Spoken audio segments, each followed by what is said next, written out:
Si Dariel, isang madilim na kawal, ay isang ganap na bigo sa buhay at kahihiyan sa mga demonyo. Sinasantabi siya ni Lord Bashbarza. Ang walang kaalam-alam na lalaki ay iniisip na natanggal lang siya bilang katulong ng 4 na general. Ngunit hindi, lumalabas na pinalayas siya sa buong hukbo ng haring demonyo. Kinukutya siya ng ibang mga general at ang kanyang angkan. Si Dariel ay talaga namang ang pinakawalang silbing demonyo, pinakamababang ranggo, hindi man lang marunong gumamit ng mahika. Sinabi ni Bashbarza na pagkakamali ang ilagay ang isang tulad niya sa tabi ng 4 na general. Binanggit ni Dariel ang misyon na nakuha niya mula sa isa sa mga dating 4 na general. Pinagalitan siya ni na Lord Granbarza at Bashbarza gamit ang apoy, sinasabing nagretiro na ang kanyang ama. Sinabi niya kay Dariel na walang lugar sa hukbo ng bagong haring demonyo para sa mahihinang demonyong hindi marunong gumamit ng mahika. Mula pa noong unang panahon, nagdidigmaan na ang mga demonyo at mga tao. Magkamukha sila sa panlabas, pero ang malaking pagkakaiba ay marunong gumamit ng mahika ang mga demonyo at hindi ang mga tao. Paglabas niya, nakasalubong ni Dariel si Rizet, nagulat na natanggal siya sa trabaho. Napadpad si Dariel sa gubat, at litong-lito kung ano ang gagawin. Ginugol niya ang buong 32 taon ng kanyang buhay sa paglilingkod sa hukbo ng haring demonyo at nauwi pa rin sa pagkabigo. Iniisip niya kung paano makahanap ng bagong paraan ng pamumuhay, at parang sinasabi ng tiyan niya na, oo nga, dapat lang. Matapos ang ilang araw na pagkagala sa gitna ng kung saan, bumagsak siya, iniisip na ang kanyang miserableng buhay ay matatapos bago pa man siya makapagsimula muli. Pagkatapos ay narinig niya ang isang babae na sumisigaw, hinahabol siya ng isang halimaw. Sumugod siya para tumulong, alam na wala siyang maitutulong. Sinubukan niyang harangin ang halimaw, pero pumalpak pa rin. Binugbog siya at bumagsak malapit sa isang kutsilyo. Dahil wala nang ibang pagpipilian, dinampot niya ito. Habang naguguluhan siya kung anong paninindigan ang gagamitin, sinugod siya ng halimaw, at sa sobrang lapit ay sinaksak niya ito sa dibdib. Lumabas na ang sinasabing bigo na ito ay hindi man lang nagawa ang sarili niyang galaw. Ginaya niya ang isang teknik na minsan niyang nakita na ginamit ng isang bayani. Natigilan ang dalaga at nagsimulang magpasalamat sa kanya. Sabi niya, lumaban siya katulad ng huling bayani, yung pinupuri bilang pinakamalakas sa kasaysayan. Dinampot niya ang kanyang kutsilyo, inayos ang kanyang gamit, at nang aalis na sana si Dariel, pinigilan niya ito at inanyayahan sa kanyang nayon, sinabing gusto niya itong pasalamatan ng maayos sa pamamagitan ng isang masarap na pagkain. Hinayla niya ang nagpapanggap sa pamamagitan ng kanyang kapa hanggang sa kanilang nayon.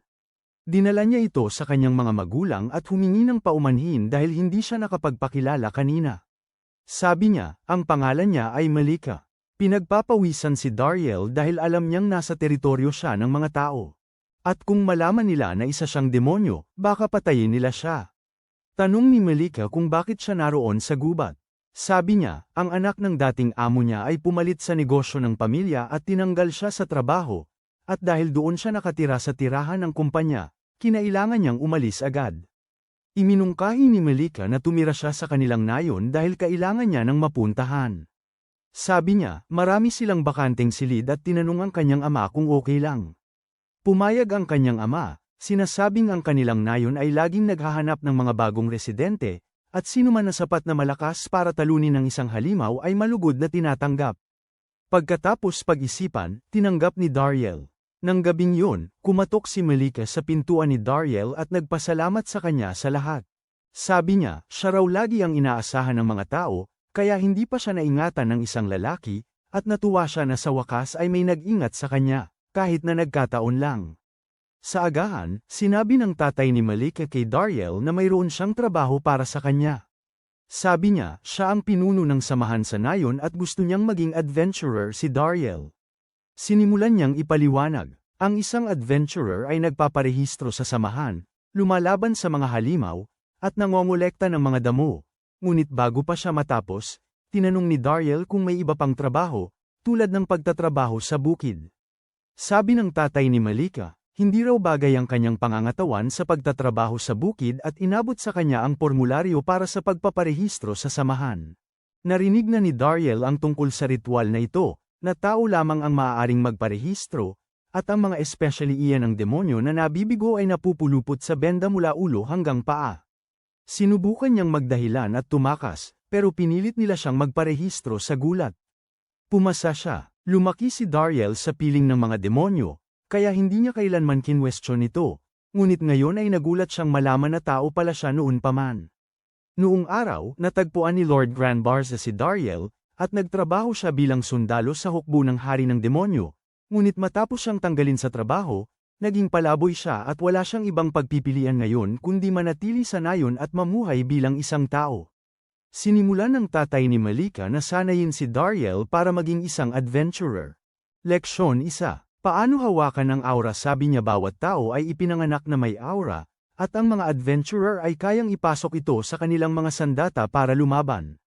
Sinabi niya kay Dariel na pumili ng sandata. Pumili si Dariel ng espada. Ipinasok niya ang aura dito, at ginamit nila yon para tingnan ang kanyang tipo. Ipinaliwanag ng tatay ni Malika na ang iyong tipo ang nagdedesisyon kung ano ang pinakamagandang sandata para sa iyo. Sa espada, nagsimula sila sa pagtaga. Sinabi niya kay Dariel na hatiin sa dalawa ang isang troso. Nagawa ito ni Dariel ng madali, at imbes na huminto sa kalagitnaan gaya ng inaasahan, hiniwa niya ito ng tuluyan, na ikinagulat ng lahat. Sunod, sinubukan nila ang saksak gamit ang pana at palaso. Tumagos ang pana ni Dariel sa mga mansanas at nagdulot ng kaguluhan sa mga bundok sa likod nila. Namamangha ang tatay ni Malika sa dalawang talento, sobra-sobra. Tapos sinubukan nila yung estilo ng pagtama, at bumasag ng bato si Dariel. Huling estilo, proteksyon. Kumuha si Dariel ng pananggalang na kahoy. Iwinasiwas ng tatay ni Malika ang martelyong bakal, at bumalik ang atake sa kanya. Conclusion: perpekto ang aura ni Dariel para sa lahat ng apat na estilo, na sobrang bihira. Iminungkahi ng tatay ni Malika na lumipad si Dariel at subukan ang mas malawak na mundo, sinasabing magiging makasarili kung pipigilan siya sa baryo. Sabi niya, higit pa sa kwalipikado si Dariel na sumali sa Center Guild, isang nangungunang organisasyon na pinapangarap ng bawat adventurer. Nakita ni Dariel ang mga luha sa mata ni Malika at nagpas siyang manatili sa Locks Village. Ipinakilala si Dariel sa mga taga-baryo bilang kanilang bagong adventurer. Lumapit ang isang batang nagngangalang Gashida at nagtanong kung kaya ba talaga ni Dariel ang trabaho. Adventurer din si Gashida, mas mataas ng isang rango, D-rank siya, at sinabi niya kay Dariel na huwag siyang sagabal kung magkasama sila sa isang quest. Humingi ng paumanhin ng tatay ni Malika sa inasal ni Gashida, sinasabing palagi siyang nagmamagaling dahil siya lang ang adventurer sa baryo. Nakuha ni Dariel ang kanyang unang assignment, ang napakatanyag na trabaho ng pagkuha ng mga halamang gamot. Isa ito sa mga hiling na tinanggihan ni Gashida. Binabalaan siya ng tatay ni Malika na mag-ingat, may mapanganib na nilalang sa gubat. Sabi niya na tinanggap ni Gashida na manggagancho ang trabaho kalahating buwan na ang nakalipas, at hindi pa rin niya ito natatalo. Tinitingnan ni Malika at Dariel ang guhit ng nilalang, at ito rin ang nilalang na napatumba na ni Dariel. Sinabi ng tatay ni Malika kina Dariel at Gashida na may dumating na ulat, at natagpuang patay si Idamon sa gubat. Tapos na ang misyon. Nagalit si Gashida at kumuha ng isa pang trabaho na may mataas na ranggo para patunayan na mas magaling siya kay Dariel na manggagancho na E-rank. Matapos patumbahin si Idamon at iligtas ang baryo, tumaas ang ranggo ni Dariel at D-rank na siya ngayon. Katulad ng Gashida, nagdesisyon si Malika na sasama siya sa mga paghahanap ni Dariel at gagamitin niya ang pagkakataong yun para ipakita sa kanya ang paligid ng nayon. Sinusubukan ni Dariel na sabihan si Malika na huwag masyadong pilitin ang sarili niya. Ginagamit niya ang panganib sa gubat bilang dahilan kung bakit may mga adventurer. Sabi niya sa kanya na huwag mag-alala, pumupunta rin ang mga taga-nayon sa gubat. Ipinaliwanag niya na ang mga adventurer ay inuutusan na pumunta sa malalim na bahagi ng gubat o sa mga mapanganib na lugar. Matagal nang gustong maging adventurer ni Malika para makatulong sa kanyang nayon. Kaya siya naroon sa gubat noon.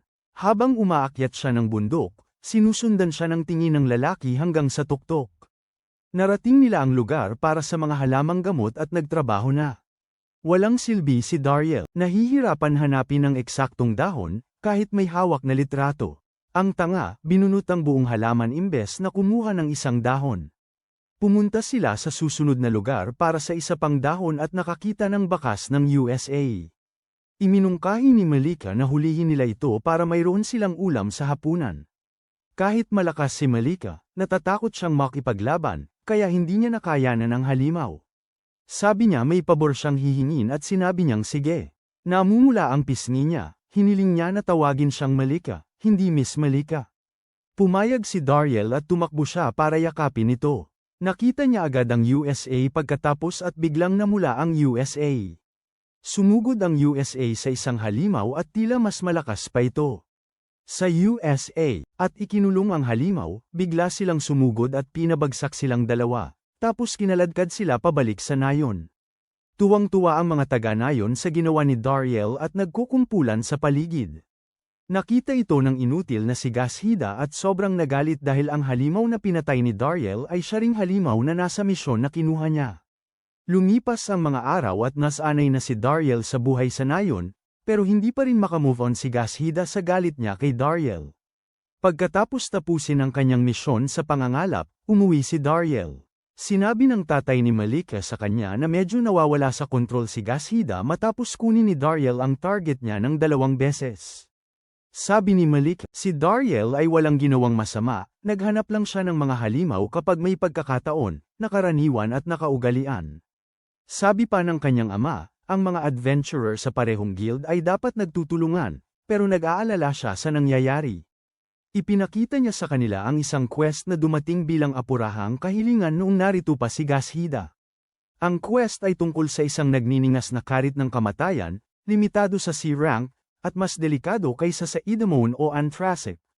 Tiningnan ito ni Malika at sinabing ang ganitong uri ng halimaw ay dapat asikasuhin ng guild mula sa mas malaking bayan, at sumang-ayon ang kanyang ama, tama siya, para ito sa C-rank at mas mataas sa susunod na bayan, at ipinadala ito sa kanila.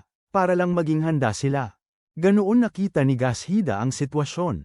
Pinapaalala ni Dariel na hindi ito oras para magpahinga, dahil masama kung lalabanan nito ni Gashida bilang isang D-rank.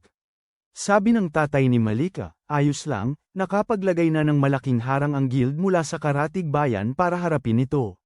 Pinaalala ni Malika sa kanyang tatay na responsibilidad niya kung may adventurer niya na makapasok sa teritoryo ng ibang grupo. Nagpresenta si Dariel na sunduin si Gashida, at kahit nag-alok din ng Sunere, tinanggihan niya ito, tinulungan siya nitong mag-impake ng gamit at iniabot ito sa kanya. Binigyan niya ito ng gamot na gawa sa mga halamang gamot na kanilang nakolekta, at nagpasalamat ito bago umalis. Hindi pa natatagalan nang magsimulang maglakbay, nakaramdam si Dariel ng kaunti. Hindi mapakali, mula sa kanyang panahon sa hukbo ng Haring Demonyo, alam niyang palagi niyang pinagsisisihan ang pagbaliwala sa pakiramdam na iyon. Napansin niyang may mga ibong lumilipad palayo mula sa isang direksyon at tinungo niya iyon. Pagdating niya doon, nakita niya ang isang malaking bakas na sa palagay niya ay gawa ng nagliliyab na mga karit ng kamatayan. Nakatayo sa landas, nakita niya ang mahinang si Gashida na sumisigaw at tumatakbo papunta sa kanya, tumatakas mula sa karit ng kamatayan. Alam na ang nagliliyab na karit ng kamatayan ay nasa ibang antas kumpara sa mga nakalaban na niya, nagpasya si Dariel na harapin ito. Nanatiling handa, naghintay siya na sumalakay ito. Nang tumalon ito para umatake, si Gashida ang pinuntahan nito. Umikot si Gashida at nagpakawala ng palaso, ngunit hindi man lang ito nagasgasan. Habang nawawalan na ng pag-asa sa buhay si Gashida at handa nang makita ang kanyang mga ninuno, sumugod si Dariel at hinampes ang nagliliyab na karit ng kamatayan sa ulo, ngunit mababaw ang tama. Sa wakas, nakita ni Gashida ang lakas ni Dariel sa malapitan, habang sinusubukang pahirin sila ng buntot ng nagliliyab na karit ng kamatayan. Hinarang ito ni Gashida at nawala ang kanyang espada. Para durugin, mas mainam ang hampas. Para itapon, mas mainam ang saksak. Pinulot ni Dariel ang isang piraso ng nabaling talem at pinagsama ang hampas at saksak, pagkatapos ay ibinato ito diretso sa bibig ng nagliliyab na karit ng kamatayan. Pumasok ito, at sumabog mula sa loob. Matapos talunin ang nagliliyab na kamatayan, ginamaw ni Dariel ang sugat ni Gashida. Ginamit niya ang ilan sa gamot na ibinigay ni Malika at halamang pampatigil ng dugo na napulot niya malapit. Nagtanong si Gashida kung paano niya alam ang tungkol sa mga halaman, At sabi ni Dariel na nag-aral siya habang ginagawa ang pagkuha ng halamang gamot na misyon. Nakabalik sila sa bahay at nakakain ng masarap na pagkain. Nagbago ang ugali ni Gashida. Sinimulan niyang tawaging kuya si Dariel. Nagtataka si Malika at ang kanyang tatay kung ano ang nangyari sa pagitan nila, at sinabi ni Gashida na napagtanto niya na walang bagay sa mundo ang walang kabuluhan. Sabi niya utang niya kay Dariel ang buhay niya at gusto niyang gumaling. Pataas ng mabilis para makapagtrabaho siya sa ilalim ni Dariel. Iniisip ni Dariel kung paano nagbago ang buhay niya mula sa pagiging bigo sa hukbo ng Demon King hanggang sa kung ano siya ngayon. Iniisip niya kung nakikipaglaban pa rin ang 4 na general sa bayani. Isang demonyong nagngangalang Zebiante ang walang hiyang tumakas mula sa grupo ng bayani at nagulat na may mga benda ang kanyang mga kamay. Sinabi niya kay Bashbarza na walang nagsabi sa kanya na nagkaroon ng mga bagong miyembro ang grupo ng bayani, at lahat ng nagpahirap sa kanya ay kasalanan ng bagong manlalasig, at tinanong siya nito kung bakit hindi niya inalam ang tungkol sa manlalasig bago, na nagpapaalala sa kanya na ang pagmamanman bago ang laban ay ang pinakapangunahing bagay. Sa pagpapatunay na siya ay isang babae, ibinabaling niya ang sisi sa assistant ng 4 na general. Na sinasabing nagpabeya siya sa pagmamanman kaya nawalan ng trabaho at oras sa paglabas ang kawawa. Dahil siya ang ika-5 assistant na tinanggal nila, pinag-iisipan ng 4 na general na ibalik siya. Tinanong ni Bashbarza si Doroy tungkol sa opinyon niya, at iminungkahi niyang ibalik ang unang assistant nila, si Dariel, na sinasabing masipag siya, perpekto ang paggawa, matatag ang taktika, at inaalagaan pa ang kalusugan nila. Dahil sa mungkahi niya, nagsimulang kumulo sa galit si Bashbarza, at ipinagbawal niya sa kanila na banggitin ang pangalang yon, na sinasabing hindi niya ito papayagan. Napansin ni Dariel na sama-sama na rin si Gashida sa mga pagkuha ng kailangan, ang dating mga walang hiyang yun dito ay umaaktong parang paru-paro, nagpapagala-gala. Dariel, at pati na rin ang pagsama-sama sa mga paglalakbay. Pero sa totoo lang, hindi pa nga yun ang pinakamahirap para kay Dariel ngayon, ang pagiging malapit ni Malika sa kanya. Bukod doon, ang pangalawang buhay ni Dariel ay medyo maayos, at sa gitna ng lahat, napagtanto niya na ang nayon ay nagtatago ng isang lihim. Nang gabing yun, kinausap ni Dariel ang tatay ni Malika, ang mayor, at binanggit kung paano siya nakakita ng maraming bakanteng bahay sa nayon. Para ipaliwanag ito, sinabi ng mayor kay Malika na kumuha ng mapa, pagkatapos niyang dalhin ito. Sinabi niya na ang dahilan kung bakit maraming bahay ang bakante ay dahil ito na lamang ang natitira sa isang lugar na dating punong-puno ng buhay. Sa labas ng nayon ay may minahan ng mithril, isa sa pinakamahalagang lugar para sa lahi ng tao. Ang mithril ay isang metal na may mahiwagang katangian, at ang mga sandata na gawa rito ay ibang-iba ang kalidad. Mahalaga ito sa mga demonyo tulad ng sa mga tao, dahil nagagamit ito sa paggawa ng mga kagamitang may mahika, mga bagay na nag-iimbak ng kapangyarihan ng mahika. Sabi ng mayor, ang labanan para sa minahan ay tumagal ng daan-daang taon, at ang Lux noon ay isang hinto sa ruta ng transportasyon ng mithril, umuunlad bilang isang bayan. Noong bata pa siya, kinuha ng mga demonyo ang minahan, at sinubukang bawiin ito ng mga mahihinang tao, nakaranas ng sunod-sunod na pagkatalo, at sa huli ay sumuko. Simula noon, patuloy na humihina ang Lux Village, at ang kanyang henerasyon na marahil ang huling makakaalala kung gaano ito kabusi noon. Nang gabing yun, iniisip ni Dariel ang pagbalik sa kanyang dating trabaho, ang minahan ng mithril. Nagtungo si Dariel sa minahan ng mithril, umaasang makipag-usap kahit para sa kaunting mithril para tulungan ang Lux Village. Alam niyang maaaring mahuli siya, napansin niya ang isang kakaiba. Napakadaling makapasok. Dati, wala na sana siya kung ganito kaina ang seguridad. Nakapasok siya nang walang nakita, at nagtataka kung naroon pa ba ang mga demonyo o nagbabakasyon. Sumigaw pa siya para makuha ang atensyon, pero walang sumasagot. Tapos may narinig siyang mga taong paparating. Ito ang mga manggagawang dating nasa ilalim niya. Tuwang-tuwa silang makita siya. Pinakalma niya sila sa pamamagitan ng pagpapahintulot na magpalitan sila, makakuha ng tapik sa ulo. Pagkatapos, ang espesyal na pagtrato na yon, sinasabi nila sa kanya na 4 na beses na ang supply nila ng mithril kumpara noon noong siya pa ang namamahala. Tinatanong niya kung sino ang nag-utos noon, at sabi nila ay galing sa mas mataas na posisyon. Matapos maalala ng mga utu-uto ang pangalan, napagtanto ni Dariel na si Bashbarza pala. Nagtataka siya kung may ginawa ang mga knocker na ikinagalit nito, pero hindi niya ito maisip dahil wala naman silang contact dito. Nagsimulang umiyak ang mga knocker, at sinasabi na si Dariel lang ang nagtrato sa kanila ng maayos. Dagdag pa nila na sobrang naghihirap na ang mga demonyo, kaya kinuha na ang mga sundalo, at sa ganitong takbo, baka kailangan ng tumakas ng mga knocker sa gabi. Alam ni Dariel na hindi na siya ang amo nila, kaya wala siyang masyadong magagawa. Pero nagsisimula siyang mag-isip kung paano siya makakatulong. Dumating ang mga bagong sundalo para kolektahin ang mithril, pero nagulat sila sa kung gaano kaliit ang nakukuha nila kumpara sa ipinangako sa kanila. Nagrereklamo ang mga taga-mina na imposible ang mga kota.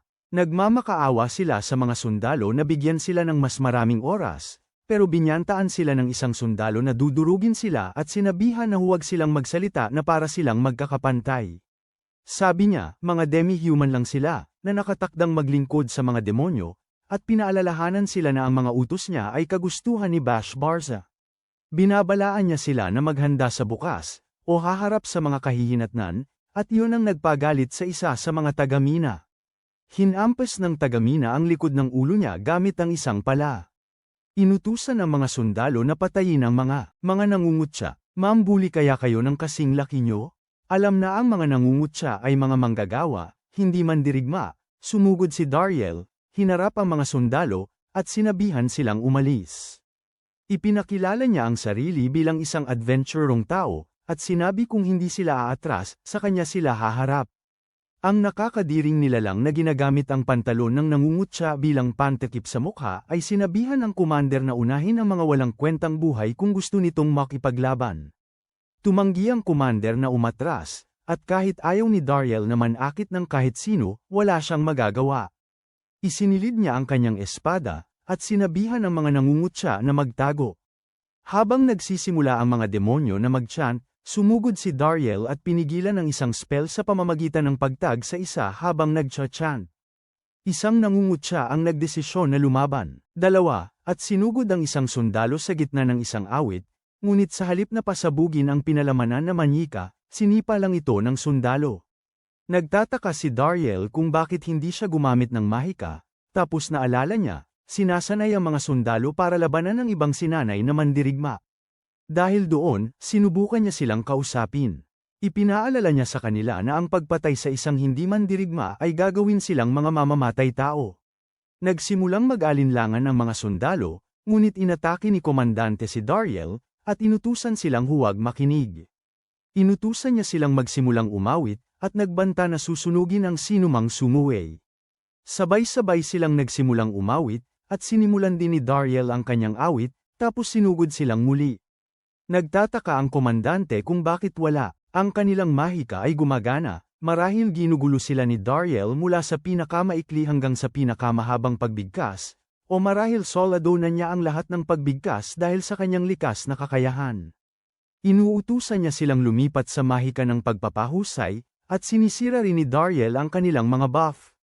Sumugod ang commander mismo, at sa pagkakataong ito, binunot ni Dariel ang kanyang espada at tinalo siya. Nagmamakaawa ang walang silbing commander para sa kanyang buhay, sinasabing hindi siya bahagi ng hukbo ng hari ng demonyo, at hindi siya nakikipaglaban. Sinabi niya kay Dariel na nakilala lamang niya si Bash Barza sa isang sayawan, nagkasundo sila, at ibinigay ni Bash Barza sa kanya ang minahan. Pinatawad ni Dariel ang mandaraya at sa halip na kinukuha ang ulo niya, binibigyan siya ng bagong ayos ng buhok at sinasabihan siyang magbitiw sa tungkulin pag-uwi niya. Isang duwag na commander ang umihi sa kanyang sarili at tumakbo, kasama ang iba pang mga sundalo na nagkakagulo sa pagsunod sa kanya. Ipinapaalala ng mga knocker kay Dariel na hindi pa rin maganda ang sitwasyon. Maaaring mas malalakas pa na sundalo ang sumugod sa kanila sa susunod, pero pinapakalma nila ang isa't isa, sinasabing magiging ayos lang sila basta't kasama nila si Dariel. Pagbalik sa nayon, sinabi ni Dariel sa mayor na nabawi na niya ang minahan ng mithril, at hinihiling sa kanya na protektahan ang mga knocker. Pumayag ang mayor, at sinabi na dahil ito ay tungkol sa lahat ng tao, magpapadala siya agad ng mensahero sa sentral na samahan, para mapag-isipan ng lahat kung ano ang dapat gawin. Sa wakas, ang minahan ng mithril ay nasa kamay na muli ng mga tao, at nagdiriwang ang lahat, gaya ng inaasahan nila. Nagbago ang nayo ng Lux, at nagsisimula itong umusbong muli. Si Bash Barza ay nagluluto ng isang kakaibang pinagsama-samang armas na may mahika gamit ang mithril bilang pangunahing sangkap, dahil sumisipsip ito ng mahika na parang baliw. Pinagsasama-sama niya ang iba't ibang elemento ng mahika, pinipiga ng pinipiga, at naglalagay ng enerhiya, hanggang sa ito ay literal na daan-daang beses kaysa sa dati, ang resulta, isang mega bomba. Sa gayon, determinado siyang maging pinakadakilang general sa kasaysayan. Wala nang kokontra. Si Zebiontes ay parang, alam mo naman nakakainin ng bagay na taang mithril na parang merienda, di ba? Sabi niya ayos lang, dumadating daw ito ng 4 na beses na mas mabilis kaysa dati. Sinabi niya na may gulo sa lugar. Binabaliwala niya lang, sabi niya may bakas pa rin ang mga ginawa ni Dariel ang minahan, at sa pag-iisip pa lang doon ay gusto na niyang guluhin ang mga ito ng walang dahilan. Tapos sinabi niya ang malaking balita. Ninakaw ang minahan ng mithril. Kinuha ito ng mga tao ng buo. Napaluhod ang mandaraya. Sinabi pa niya na may gustong magreklamo. Nagmayabang siya na sisipain niya kung sino man ito palabas ng hukbo ng haring demonyo. Sabi niya, ang haring demonyo mismo. Pinuntahan ni Bash Barza ang haring demonyo, na masama ang pakiramdam. Nagkukwento kung gaano niya kamahal ang mga pista at kung paano niya binihisan ang mga babae sa palasyo ng magagandang palamuting mithril. Sabi niya narinig niyang nawawala na ang napakahalagang mithril at nagtanong kung ano ang ibig sabihin noon. Iminulat niya ang kaliwang mata niya at bumagsak ang lalaki sa sahig na parang insekto. Ipinapaalala niya kay Bash Barza.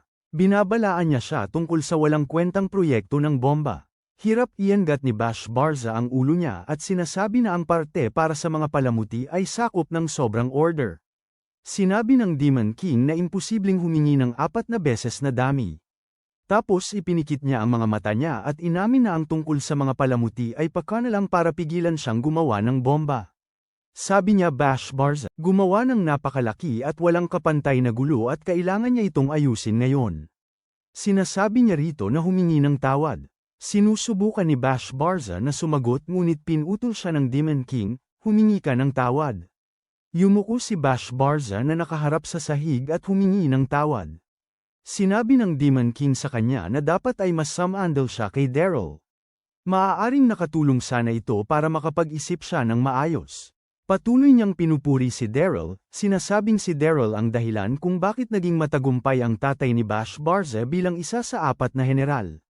Pagkaalis ni Bash Barza, iniisip ng Demon King kung ano na namang kalokohan ang gagawin ng hanggal na yun, alam niyang wala na si Daryl. Ang Lux Village ay lalong umiingay at abala sa bawat araw na lumilipas. Magbabakbakan na sana si Gashada at ilang adventurer mula sa Campbell Town. Nang sumaklolo si Daryl para pigilan siya, nagpakilala ang pinuno ng grupo ng Campbell, si Fitbitin. Sabi niya, nabalitaan niyang 2 inutil na adventurer lang daw ang meron sa Lux Village. Nagpakilala si Daryl at napansin ni Fitbitin ang kanyang D-rank at nagulat. Sabi niya, nabalitaan niyang nabawi nilang 2 ang minahan ng mithril at gusto niyang malaman kung anong daya ang ginawa nila. Sabi ni Daryl, nagkataon lang. Sabi ni Fitbitin, oo, yun lang ang paraan para mangyari yun. Pagkatapos, ipinahayag niya na aangkinin nila ang lahat ng trabahong may kinalaman sa minahan at pwede nang bumalik si Daryl at Gashada sa kanilang mga dating ginagawa. Sinabihan pa niya si Daryl na bantayang mabuti ang kanyang aso, Gashada. Tinatanong ni Daryl kung sila ba ang humabol sa Blaze Death Side. Nagulat sila na alam niya. Sabi niya, nagpakita ang Blaze Death Side malapit sa kanila at sa narinig niya, tinangka itong kabkuba ng mga adventurer ng Campbell pero sumablay. Tumakbo ito papuntang Lux Village at unang nakita ito ni Gashada. Sagot ni Gashada na si Daryl ang nagpabagsak nito at naglinis ng gulo nila, kaya dapat man lang magpasalamat sila. Napamangha ang mga adventurer. Pinuri nila si Daryl at binigyan ng mataas na antas sa grupo nila sa mismong lugar, binato siya sa ere, at naghiyawan. Pag-uwi ni Daryl sa bahay, nalaman niya na ang gumawa ng gulo ay ang grupo pala ni Fitbitin. Dumating ang isang lalaki na nagngangalang Best Fred mula sa Sentrong Guild para makita si Daryl. Sabi niya, pumunta siya para makipag-usap sa mga kumatok, pero nag-aalangan sila sa kanya sa kung anong dahilan at sinabing papayag lang sila sa mga salita ni Daryl. Sabi ni Daryl, pinahirapan ng mga demonyo ang mga kumatok, kaya mahihirapan silang magtiwala sa mga tagalabas ngayon. Tanong ni Best Fred kung bakit kay Daryl lang sila nagtitiwala, at sabi ni Daryl marahil ay dahil pakiramdam nila ay iniligtas niya sila mula sa pamumuno ng demonyo. Hiling ni Best Fred kay Daryl na maging tagapamagitan nila, para hindi masira ang usapan, at tanong ni Daryl kung ano ang mangyayari sa mga kumatok kung mabaigo ang usapan. Sabi ni Best Fred, mahalaga ang kanilang kooperasyon, pero ayaw nila silang pilitin, kaya nila kailangan ng tulong ni Daryl. Pupunta si Daryl sa kumakatok at hinihiling sa kanila na pakinggan ang sasabihin ni Best Fred. Nagulat si Best Fred sa kanilang naging tugon. Ang mga walang silbi at walang pag-asang adventurer mula sa Campbell ay lumapit kay Daryl sa labas ng minahan. Sabi nila na sila ay nasa isang misyon bilang bodyguards at hindi nila hahayaan na makalusot ang kahit isang demonyo. Pagkatapos ay may anunsyong ipinarating sa mga alipin. Pinatawad na sila ng hari ng mga demonyo, at dapat na silang bumalik. Nang marinig yun, binalot ni Daryl ang kanyang sarili sa kanyang aura, pinabilis ang kanyang takbo, at tumakas. Tinungo niya ang gubat at nakatagpo si Ryseth at ilang sundalo. Nagtago siya agad nang makita niya sila. Nang hindi alam kung sino ang naroroon, itinaas ni Ryseth ang isang pader ng tubig at sinabihan ang adventurer na umurong. Ginagamit ng mga sundalo yon, bintana para sumuko. Lumabas si Daryl at nagpakilala. Sumugod si Ryseth at yamakap sa kanya. Sinabi niya kay Daryl na magulo ang lahat mula nang umalis siya. Pagkatapos ng sandaling magkapatid na yon, tumayo sila na nakaharap sa dagat, at tinanong ni Ryseth si Daryl na sabihin sa kanya kung ano ang ginagawa niya sa buong panahong ito. Ibinunyag ni Daryl ang tunay niyang pagkatao kay Ryseth, ipinakita sa kanya ang kanyang badge ng adventurer, at sinabing siya ay tao. Tinanong niya kung bakit naroon si Ryseth. Sabi ni Ryseth, kasalanan niya ang lahat. Isipin mo na ang araw-araw na gawain sa hukbo ng hari ng demonyo ay isang malaking gulo ngayon, hindi katulad nung si Daryl ang namamahala. Sabi niya, binigyan ng hari ng demonyo, bigyan siya ng pahintulot na makipagkasundo ng maayos sa mga katok, ayusin ang anumang alitan, at ipakita sa mga demi-human na sila ang mahalagang pundasyon ng hukbo. Hinihiling niya kay Daryl na bumalik. Itinuturo ni Daryl ang halata na siya ay tao. Sabi ni Ryseth, hindi niya ito ipagsasabi. Sabi ni Daryl, tinanggal siya sa trabaho ng mga matataas na opisyal. Sabi ni Ryseth, may isang tao sa mga matataas na opisyal na gusto siyang bumalik. Sinabi ni Daryl na noong siya ay tinanggal sa trabaho at nawala, may mga taong kumupkop sa kanya, at ngayon gusto niyang magtrabaho para sa kanila. Pinipilit ni Ryseth na ibalik siya, ngunit ipinapakita ni Daryl na hindi na siya ang mahinang tao na dati. Pagkatapos, nagbigay si Daryl ng isang ideya sa negosyo. Gusto ba ng mga demonyo na bumili ng mithril? Dinala ni Daryl si Ryseth para makilala ang may ulo na hugis hexagon na Best Fred. Sinasabi niya kay Best Fred na oo, panahon na ng mga tao na kontrolin ang mithril, pero ang pag-iimbak nito ay magpapasiklab ng isang ganap na digmaan dahil ang kakulangan sa mithril ay nakamamatay para sa mga demonyo. Para panatilihin ang mga tao sa itaas, iminumungkahi ni Daryl na itakda ang presyo nito sa 4 beses ng halaga sa merkado para sa mga demonyo. Sabi ni Best Fred, baka masyadong mataas, pero sabi ni Ryseth, mataas ang demand at babayaran ng mga demonyo ang kahit anong halaga. Sinusubukan ng walang kabuluhang Fitbitin na gawing mahalaga ang sarili sa mga bagay. Sumugod siya kay Ryseth, na sinasabing walang panahon ang mga tao para makipag-ayos sa mga demonyo, pero hinarang siya ni Daryl. Sabi ni Daryl, walang halaga ang mithril at walang sino man ang magdurusa ng dahil dito kahit kailan, na siyang. Kung bakit talaga kailangan nilang mag-usap. Pinaaalala ni Best Fred kay Fitbitin na wala siyang silbi sa mga usapang ganito, at ang kaya lang niyang gawin ay ang trabahong ipinagkatiwala sa kanya bilang isang bodyguard. Nagbabalik sa negosyo ang matatalino, at sinabi ni Daryl kay Best Fred na si Rizzo ay isang demonyong mapagkakatiwalaan, kaya nag-isa si Rizzo na pumunta. Sumang-ayon si Best Fred sa kasunduan, at sinimulan nilang pag-usapan ang mga detalye. Inatasan si Daryl na magtayo ng isang mithril workshop, at nang puntahan niya ang lumang workshop, nakita niya si Fitbitin at ang kanyang grupo na naroon na. Nagkatitigan sila saglit, nakakailang, at pagkatapos ay sinabi ni Fitbitin na, ipaubaya mo na sa amin ang iba. Sinubukan ni Daryl na magpaliwanag. Ibinigay sa kanya ni Best Fred ang trabahong ito, pero sinagot siya ni Fitbitin ng, bakit makikialam ang isang D-rank na tulad mo sa mga plano ng isang B-ranker? Kinumusta ni Daryl ang mayor, at nagpakatotoo ang mayor. Ang pagtatanggol sa minahan ang tanging maipagmamalaki ng Campbelltown, at ngayong nawala na yon, sila'y balisa at desperadong patunayan na may silbi rin sila. Tapos biglang sumulpot si Malika, nagpapanik, at kinaladkad si Daryl. Sabi niya, hinipuan ng isang matandang bumibisita sa baryo ang kanyang milkshake. Hinarap nila ang matanda, at sabi nito, kumuha kayo ng mas malakas, hindi itong walang kwentang basura. Sinuri niya si Daryl at sinabing sinasabi sa kanya ng espada nito ang lahat ng kailangan niyang malaman. Sumingit si Malika, pinupuri ng todo si Daryl, at gulat na gulat ang matandang lalaki na nagawa ni Daryl ang lahat ng iyon gamit ang mga basurang gamit. Kinikiskes niya ang kanyang palad sa palad ni Daryl para damhin ang aura nito, at seryoso, punong-puno ng aura si Daryl sa lahat ng apat na uri. Biglang nagliwanag ang matandang manyak at nagpakilala, ang Mithril Smith. Smith, si Daryl at Malika ay parang, imposible naman na Smith ang pangalan mo at isa kang Mithril Smith. Kaya't naglabas si Smith ng patunay at sinabing narito siya sa direktang utos mula sa Sentrong Guild. Handa na siyang magtrabaho sa pandayan, ngunit sinabi ni Daryl na mga adventurer mula sa Campbelltown ang nagpapatakbo nito. Akala ni Smith na mas mataas ang ranggo nila kay Daryl, kaya hindi sila makikinig, at nagpasya siyang ipakita ang kanyang kasanayan sa pakikipag-usap. Pagkatapos, basta na lamang inatake ni Smith si Fitbitin, at binigyan sila ng isang sulok ng pagawaan. Nagtrabaho si Smith, ipinakita ang kanyang galing, at gumawa ng isang malinis at dekalidad na espada, habang patuloy na ipinapakita ng mga adventurer ang kanilang mga pagkabigo. Ibinigay niya ang armas kay Daryl para subukan, at ito ay napakagaan. Pinayagan nila siyang subukan ito sa isang puno, at nahati ni Daryl ang puno nang walang kahirap-hirap. Nakita yun ni Fitbitin at agad na lumuhad, nagmamakaawang turuan sila ni Smith.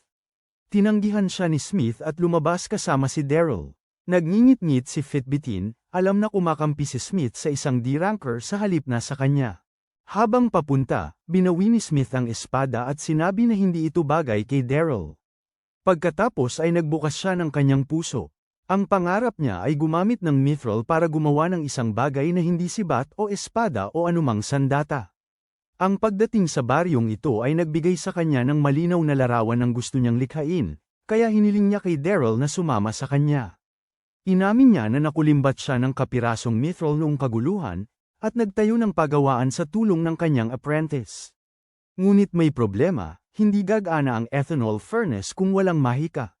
Kinontak ni Daryl si Ryzet at pinapunta para tumulong. Sinabi ni Ryzet na tutulong siya rito basta hindi siya tumutulong sa malawakang paggawa ng mga sandata para sa maruruming tao. Nangako si Smith na hindi siya kailanman gagawa ng maramihan, na hindi tamang kabayaran para sa kanyang pasasalamat. Sabi niya, sinabi sa kanya ng guild sa sentro na ang lalaking bumawi ng minahan para sa mga tao ay nagngangalang Daryl, at dahil espesyal ang aura ni Daryl, gusto niyang gumawa ng sandata na akma sa kanya. Isang gumagamit lang, ang pinakamakapangyarihang sandata na kayang gamitin ng lahat ng apat na katangian. Nagsimula sila, at kukuha si Daryl ng alak. Habang papunta, sinunggaban siya ng selosong si Fitbitin. Sabi niya, ginagamit sila para pagkakitaan ang minahan, dapat sa Lux Village lang ang kita dahil sila ang bumawi nito, pero sinusubukan itong sakupin ng guild sa sentro.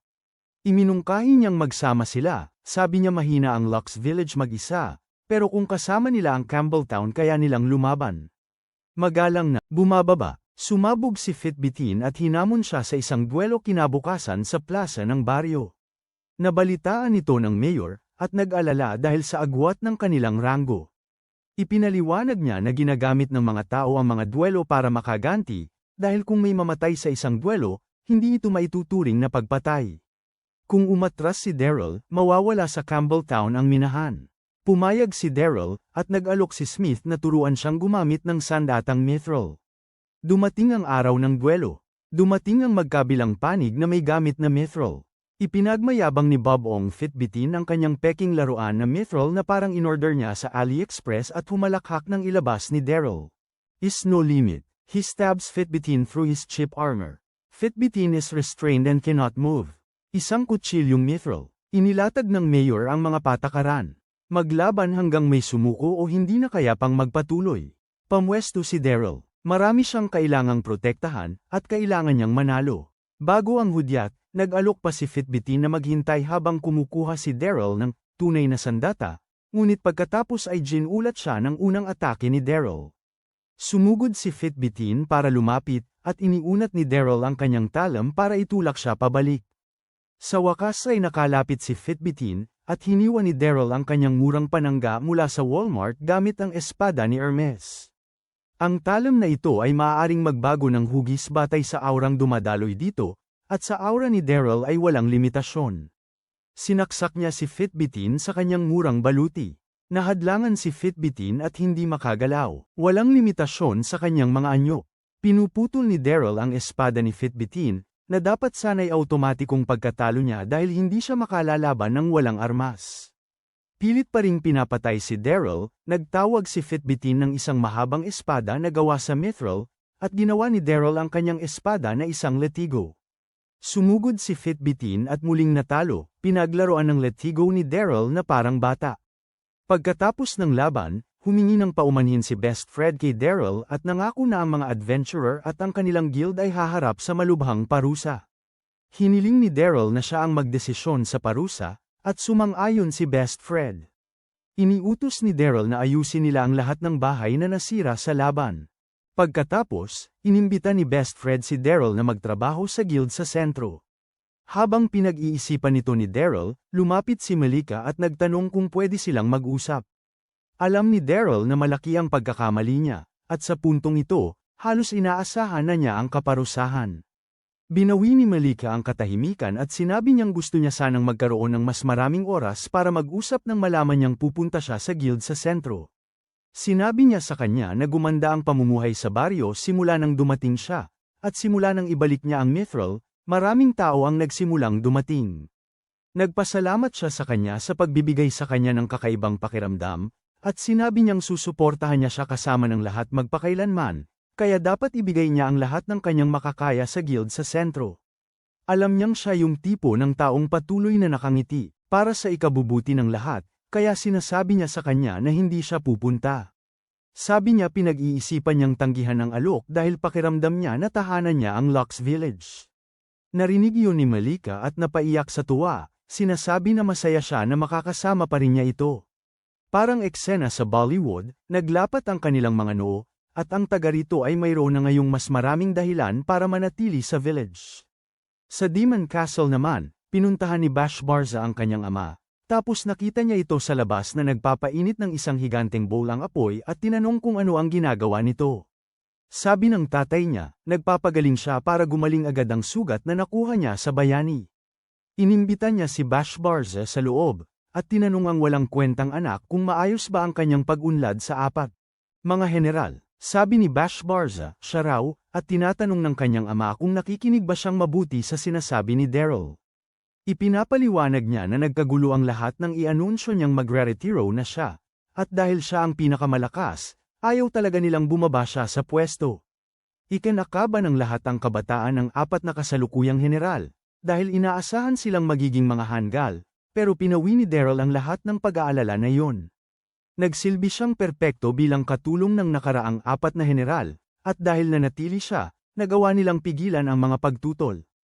Tinatanong ng ama ni Bashbarza kung natatandaan niya ang sinabi niya nang ipasa niya ang kanyang pwesto sa kanya sa hanay ng apat na general.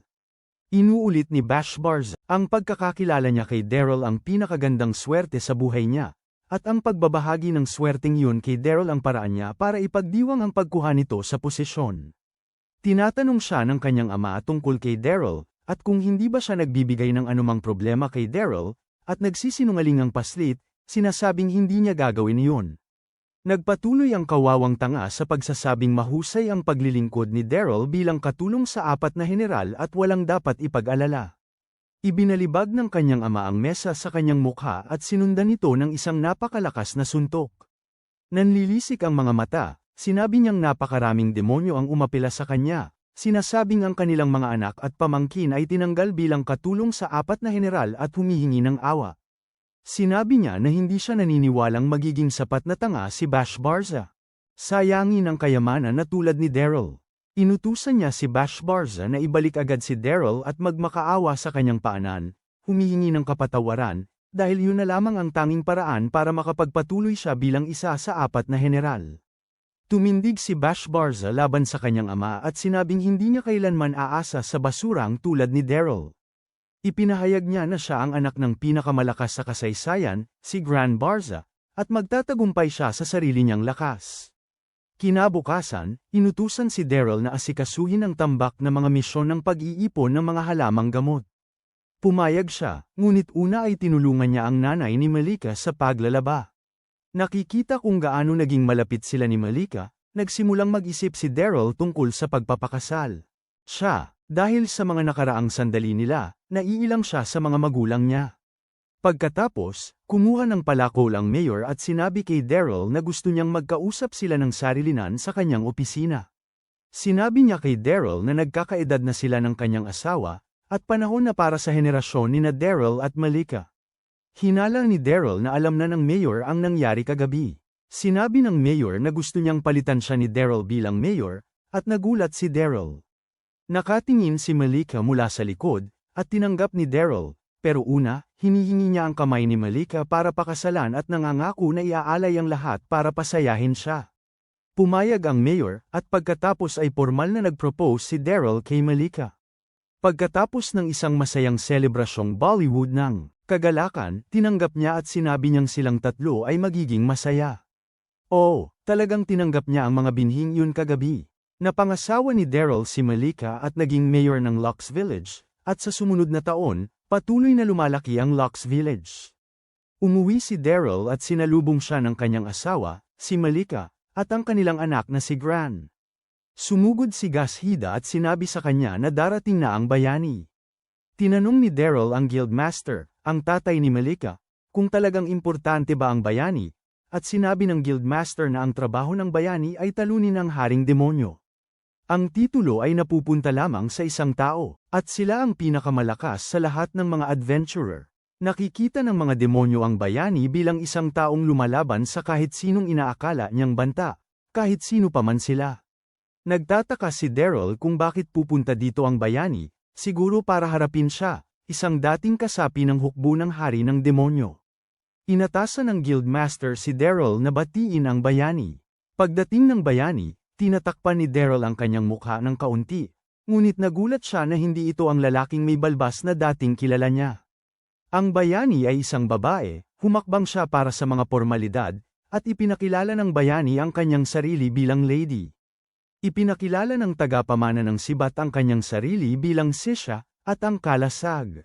Nagpakilala siya bilang Saddam. Sinabi ni Daryl na nagulat siya na babae ang bayani, at ipinaliwanag niya na ang kanyang sinundan ay nakipaglaban sa isang demonyo hanggang kamatayan, sunod-sunod na natalo, at nagretiro pagkatapos noon. Sinabi ng bayani kay Daryl na gusto niya ng isang pasadyang sandatang mithril na ginawa ayon sa gusto niya, at pagkatapos noon, malugod silang tinanggap sa bahay ng mayor. Kinabukasan, sinabi ni Lady kay Daryl na mayroon silang 2 layunin sa nayon. Una, mga sandatang mithril. Umaasa siya na agad niya silang papayagan na makita ang mga gamit. Sinabi ng guildmaster na ito ang unang beses ni Lady na makakita ng mithril, kaya ipinagkatiwala niya ito kay Daryl. Dinala sila ni Daryl sa nag-iisang pandayan sa mundo na kayang magtrabaho sa mithril, at namamangha sila nang makita ang operasyon. Nasa rurok na, iniaabot niya sa kanila ang isang sandata para subukan, at ipinapaliwanag na ang mithril ay ibang-iba sa ibang mga metal. Ang natatanging katangian nito ay sobrang dali itong mapasukan ng aura. Ipinakikilala niya sila kay Sakai, ang kanilang pinakamagaling na panday. Dagdag pa ni Daryl na, katulad ng master ni Smith Sakai, kayang tukuyin ni Sakai ang uri ng aura ng isang tao sa pamamagitan lamang ng paghawak ng kanilang kamay. Hinawakan ni Sakai ang mga kamay ni Lady, at sinabi na ang uri niya ay slash. Pagkatapos sinabi ni Lady kay Daryl ang kanyang pangalawang layunin, ang ika-4 na miyembro ng grupo. Sabi niya matagal na silang naghahanap ng pang-4, at noong mismong mga sandaling iyon, ang masamang ugaling nagngangalang. Biglang sumulpot si Gashida at sinabi sa kanila na ipaubaya na sa kanya. Nagtayo sila ng paligsahan para pumili ng grupo ng mga bayani. Ang paraan ay harapan, 3 laban sa 26. Si Lady, Sisha, at Satem ay humarap sa 26 na walang laban, at wala pang isang segundo, naglaho agad ang mga huwad. Nang akala nilang tapos na, pinaputukan sila ni Gashida ng pana mula sa malayo, at sumugod si Lady para atakihin siya. Napagtanto niyang sobrang lakas niya, pero hindi ganoon kagaling ang kanyang pagpuntirya. Nang papalapit na siya, kinontrol niya ang mga panang bumagsak, at pinatamaan sa kanya. Magpapakawala na sana siya ng malakas na atake, pero pinigilan siya ni Daryl sa pamamagitan ng paghagis ng mansanas sa kanya. Lumabas na maraming natutunan si Gashida sa loob ng 1 taon at umabot na siya sa rank B kahit na sinasabi ni Gashida na isa siyang kahihiyan. Pinupuri siya ni Daryl, sinasabing siya ang pinakamalakas na adventurer sa Locks Village. Narinig yun ni Lady, at hinamon si Daryl sa isang labanang isa sa isa. Sinabi ni Daryl na nagretiro na siya bilang isang adventurer, pero sinabi niya, ni Lady, na nararamdaman niyang mayroon siyang kapangyarihan na higit pa kay Gashida. Sumugod siya, Lady, at ipinakita niya, Daryl, ang lakas ng kanyang espada na gawa sa mithril. Ipinakita niya ang galing niya sa paghawak nito. Nang makita kung gaano siya kalakas, sumeryoso siya, Lady, at binunot ang kanyang sandata, gamit ang teknik na katulad ng sa mga nakaraang bayani. Sanay si Daryl sa galawang yun, baka may bahagyang trauma pa nga, pero sa pagkakataong ito, napigilan niya ito, kaya natigilan si Lady. Napagtanto niya kung gaano kalakas si Daryl, kaya nagmakaawa siyang sumali ito, sinasabing siya na ang huling miyembro na matagal na nilang hinahanap. Tumanggi si F***, sinasabing mayroon siyang trabahong dapat gawin. Nang gabing yun, tinanong ulit ni Lady kung sigurado ba siyang hindi siya sasali. Bilang isang ama ng pamilya, sinabi ni Daryl na gusto niyang mapanood ang kanyang anak na lumaki. Tinanong niya kung may iba pa bang pumipigil sa kanya, at naglista siya ng ilang bagay, sinasabing mas mahalaga ang mga yun ngayon kaysa talunin ang hari ng demonyo. Pagkaalis nila, sinabi ni Daryl sa sarili niya na hindi niya kayang itutok ang kanyang espada sa hukbo ng hari ng demonyo. Kinabukasan, sinabi ni na Lady at Sodoma kay Daryl. Nakilala ni Daryl si Sakai, at nag-usap sila tungkol kay Smith. Pagkatapos, nakilala niya ang Guildmaster. Mula doon, inasikaso niya ang iba pang tungkulin bilang mayor, kinamusta ang mga taga-baryo, at paglubog ng araw, nakipagkita siya kay Malika, at sabay silang umuwi. Nang gabing yun, sinabi ni Sodoma kay Lady na bawat isa ay may karapatang magdesisyon kung ano ang pinakamahalaga sa buhay nila. Sinabi niya na matapos mapanood si Daryl, ang trabaho niya sa paligid ng baryo ay parang kasing halaga rin ng tungkulin ng isang bayani. Nakipagkita si Lady kay Daryl sa tuktok ng bundok at sinabing mayroon siyang ilang bagay na gustong pag-usapan. Tinanong niya kung saan niya natutunan ang kakayahang ginamit niya para pigilan ang kanyang Skyren kanina. Sabi niya, natutunan niya ito sa panonood at paggaya sa kanya, at sabi naman niya, iba ang bersyon niya.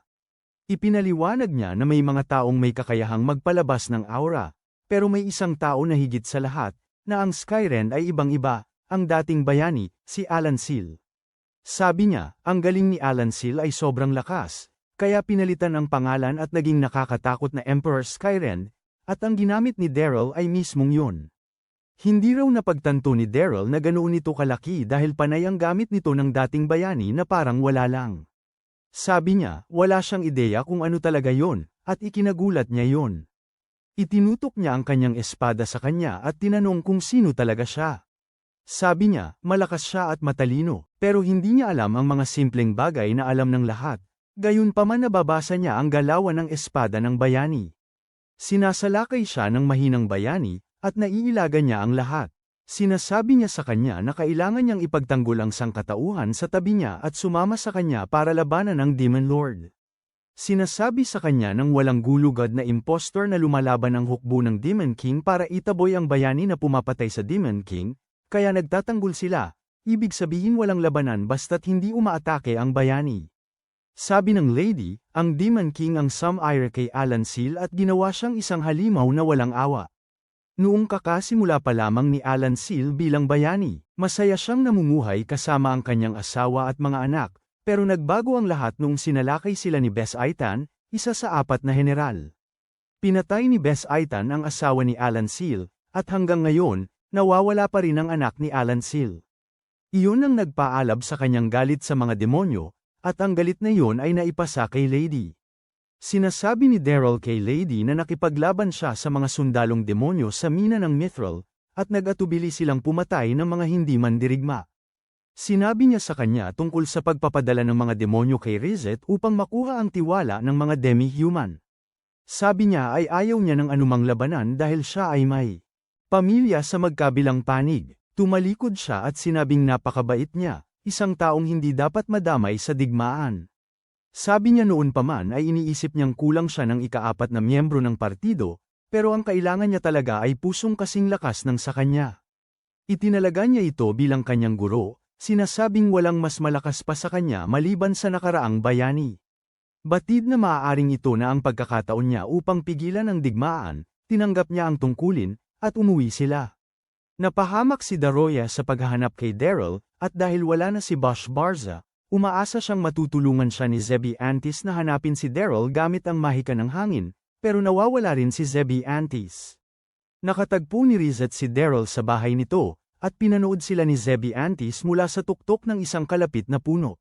Dumating si Rizet para bisitahin si Daryl, at napagtripa na makipagkulitan kay Lola. Tinanong niya kung nasaan ang grupo ng mga bayani, at sabi ni Daryl, nasa kabilang bayan bumibili ng pajama, kaya relax muna tayo.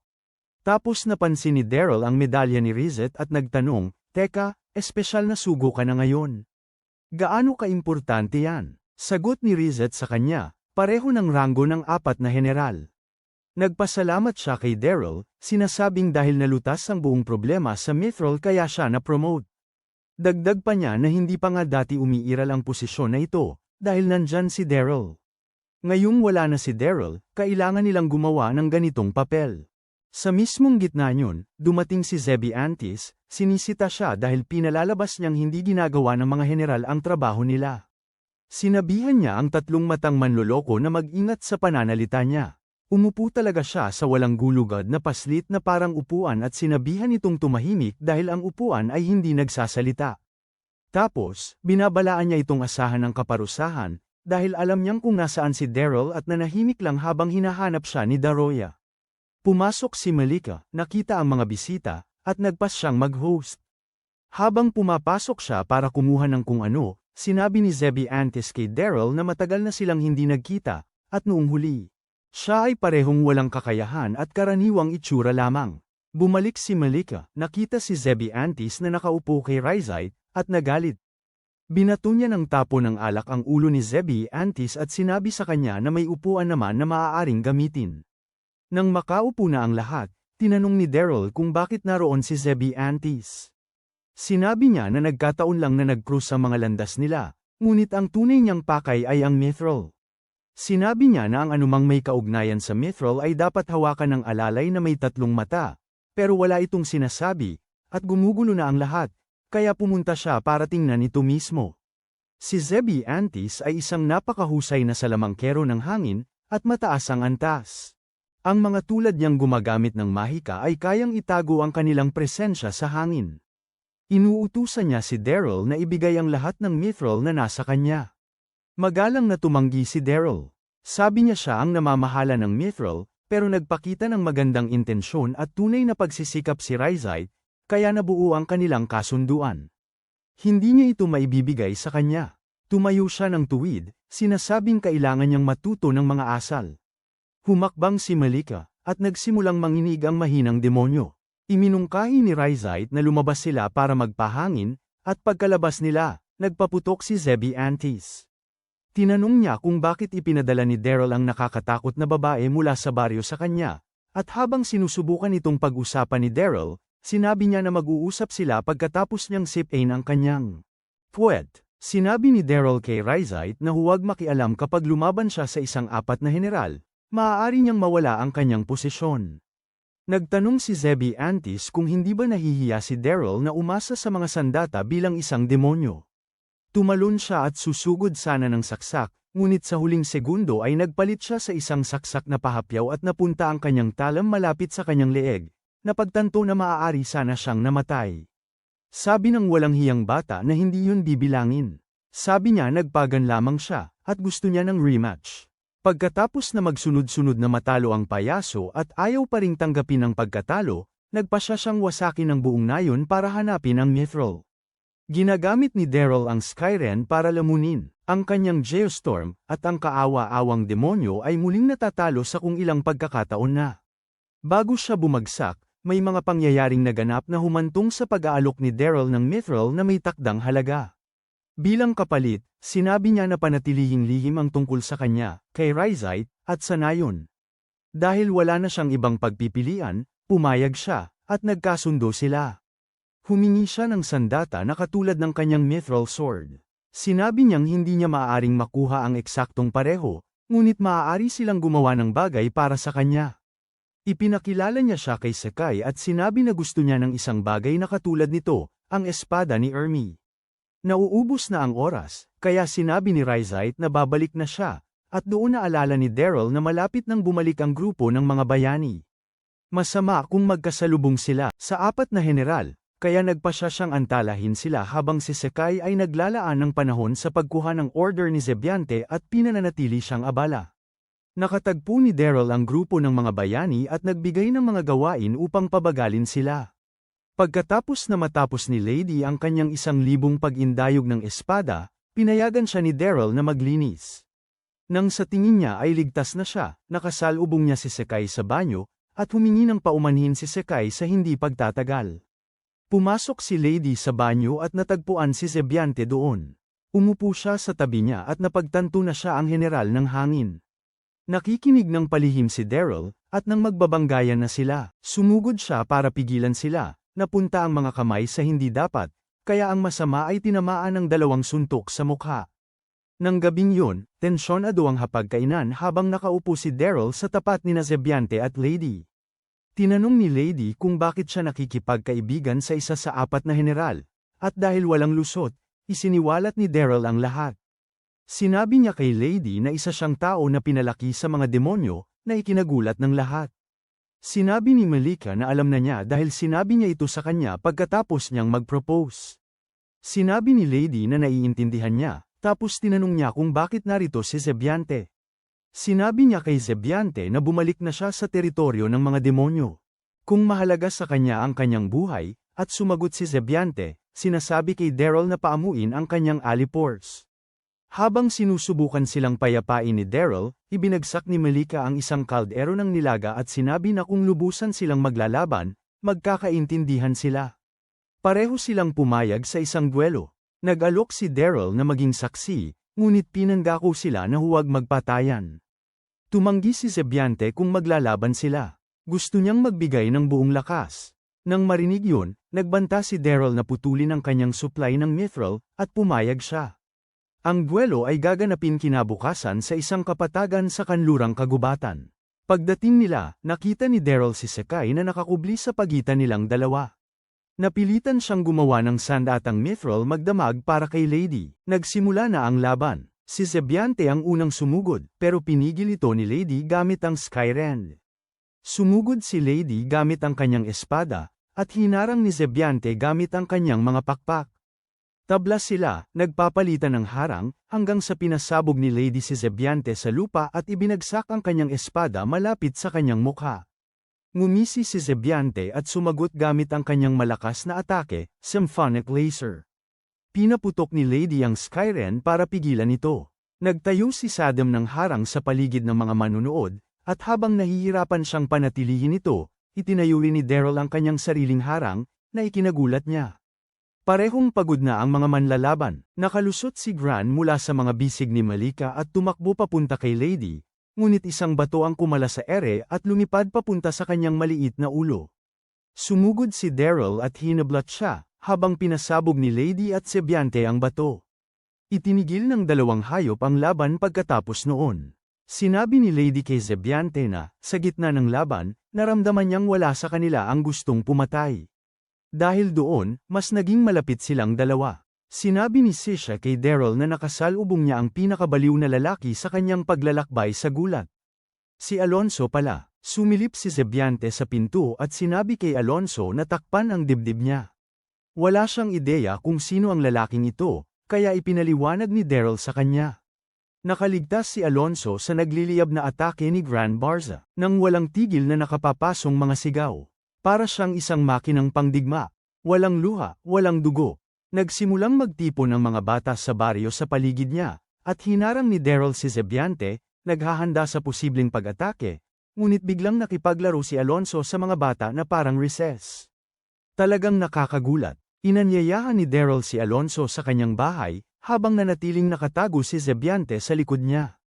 Biglang hinawakan ni Alonso ang mga kamay ni Zebiante para batiin siya, at tahimik na sinabi ni Daryl sa kanya na tumakbo sa unang pagkakataon. Binalaan niya si Zebiante na kaya ni Alonso na maramdaman ang enerhiyang mahika, kaya dapat siyang maghintay hanggang sa makalabas siya ng baryo bago gumamit ng mahika. Nagtanong si Daryl kung bakit dumating si Alonso, at sinabi ni Alonso na narinig niyang nagdudulot ng gulo dito ang kanyang apprentice na si Lady sa loob ng ilang panahon. Humingi ng paumanhin si Lady sa pagtagal sa kanyang paglalakbay para talunin ang haring demonyo, ngunit sinabi ni Alonso na kasalanan niya ito, at ngayong gumaling na ang kanyang mga sugat, ituturo niya sa kanya ang lahat ng nakalimutan niyang ituro. Tuwang-tuwa si Lady na magsanay muli kasama siya, at nag-alok si Daryl na dalhin sila sa lugar ng pagsasanay, ngunit bago yun, sinabi ni Alonso na nakaramdam siya ng kaina-hinalang presensya kanina. Itinuro niya ang bintana. Oh, ito si Gashida, ang comic relief na payaso. Nagpunta sila sa lugar ng pagsasanay, at sinabi ni Alonso kay Lady na sumugod kahit kailan. Sumugod ang matalino at walang muwang na si Lady, at iniwasan ni Alonso ang bawat. Hanggat nagpipirma siya ng autographs, bigla siyang sumugod. Pinatunayan niya kung gaano siya kaina sa totoong laban, kinuha ang kanyang armas, itinumba siya, at pinaalala kung gaano siya walang halaga. Pagkatapos, inamin niya na gumaling ang kanyang kakayahan sa espada at tinanong kung sino ang nagturo sa kanya. Sinabi niyang si Daryl ang nagturo sa kanya, at sa totoo lang, maliban kay Alonso, si Daryl ang pinakamalakas na taong nakilala niya. Kinuha ni Alonso ang kanyang armas at hinamon si Daryl na mag-sparring. Umatras si Daryl, sinabing retirado na siya, at nagsimulang mawala ng tiwala ang mga taga-baryo. Sumagot si Gashida para ipagtanggol siya, na nagpaalab kay Daryl para sumali. Sa sandaling pumasok siya sa ring, nag-iba ang aura ni Alonso. Sobrang grabe, at kinakabahan si Daryl. Umaatres siya ulit, nagmumungkahing kumain muna sila. Habang kumakain sila, nagmamasid si Zebiante mula sa malayo. Isang tuwalya ang nahulog mula sa sampayan, ginagamit niya ang mahika para kunin ito, at agad itong nararamdaman ni Alonso. Binunot niya ang kanyang sandata at ipinukul ito sa kanya, sinasakal siya. Lumilitaw siya agad at lalapitan na sana siya para tapusin, ngunit hinarang ni Daryl ang atake. Handa si Alonso na patayin ang demonyo, ngunit sabi ni Daryl walang mamamatay sa bayang ito, kahit demonyo pa. Hindi ito ang unang beses na humarap si Daryl kay Alonso, ngunit dati, laging nandyan si Gran Barza para protektahan sila. Sinusubukan ni Daryl na pakiusapan siya, pero hindi nakikinig si Alonso. Sumugod siya kay Zebiante, at bawat pagtatangka ni Daryl na pigilan siya ay nababara. Napuruhan si Daryl, pero sinunggaban niya si Zebiante gamit ang kanyang espada at hinayla siya para ilayo sa panganib. Napansin ng kanyang lady at ni Gashida ang gulo at tumakbo palapit, pero sinabihan sila ni Daryl na huwag lumapit. Lumapit si Alonso at sinabi na hindi niya akalain na may iba pang may apat na katangian maliban sa kanya, maliban nung siya ay isang bayani. Palagi niyang hinahabol ang pinakamalakas, kaya nagtataka siya kung bakit hindi sila nagkasalubong ni Daryl. Sinabi niya kay Daryl na maging bayani para mabunot nila ang lahi ng demonyo hanggang sa ugat, pero tumanggi si Daryl. Susugod si Alonso sa nakakatakot na emperador, si Skyren, puno ng sting aura, at hinarang ito ni Daryl gamit din ang parehong teknik. Sinubukan ni Lady na pigilan si Alonso na sumulong pa, at sinabi niya rito na pumunta na lang sa kusina. Lumapit siya kay Daryl at tinanong kung bakit niya pinoprotektahan ang mga demonyo. Sabi ni Daryl, hindi mahalaga ang lahi, ayaw niya lang na may masaktan. Sabi niya alam niya ang kwento ni Alonso at naiisip niya kung gaano kasakit mawala ng mahal sa buhay.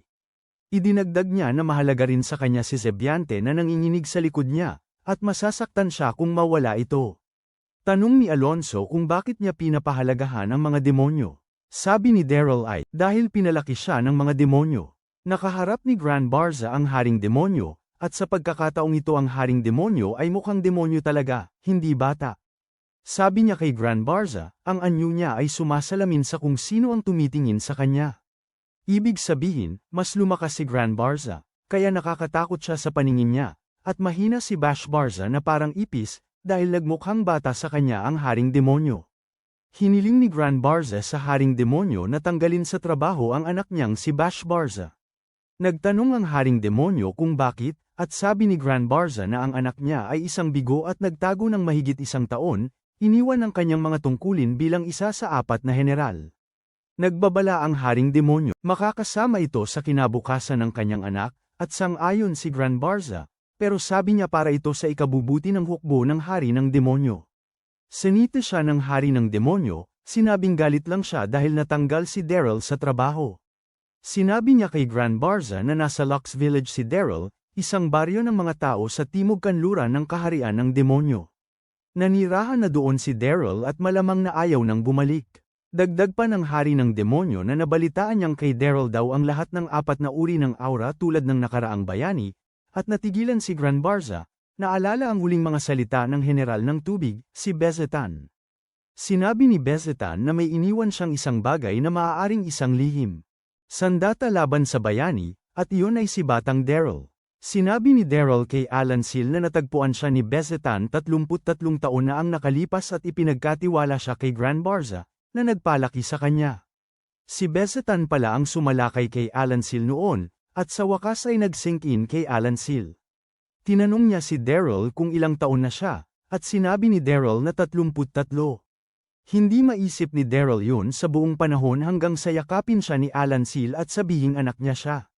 Ipinaliwanag ni Alan Seal na nawala ang kanyang pamilya 33 taon na ang nakalipas, at ang 4 na katangian ng aura ay naipapasa mula sa magulang patungo sa anak.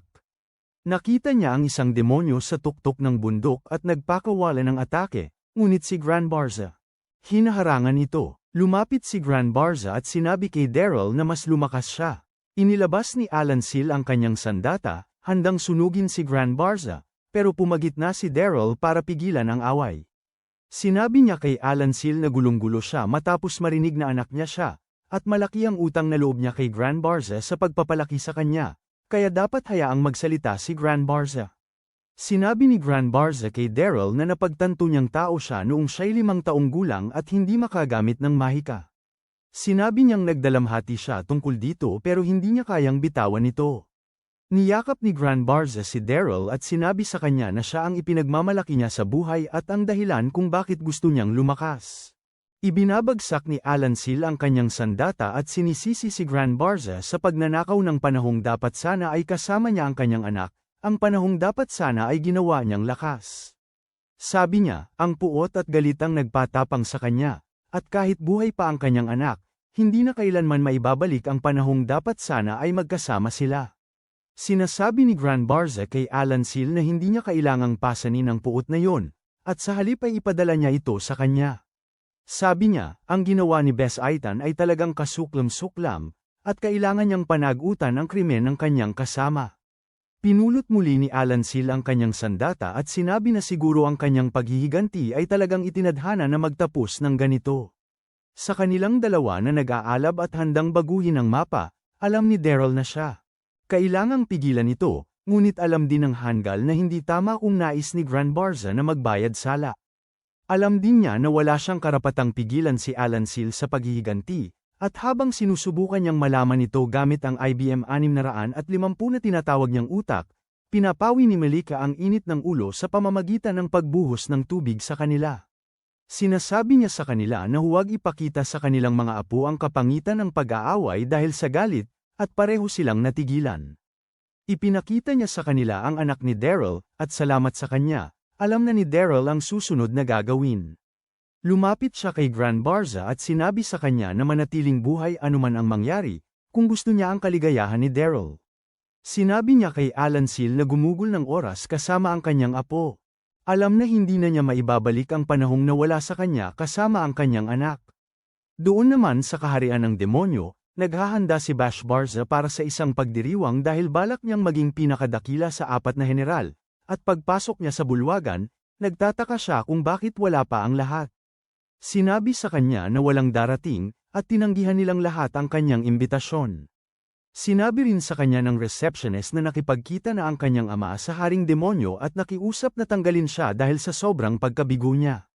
Sabi ni Bashbarza, natagpuan at pinahusay niya ang isang lihim na plano para talunin ang bayani, at sinabi sa kanya na huli na ang lahat. Tinanong niya kung ano ang dapat niyang ginawa, at sinabi nila na baka iba ang nangyari kung naroon si Daryl. Nakikita kung paano umiikot ang lahat kay Daryl, nagalit si Bashbarza at nagpas siyang habulin si Daryl.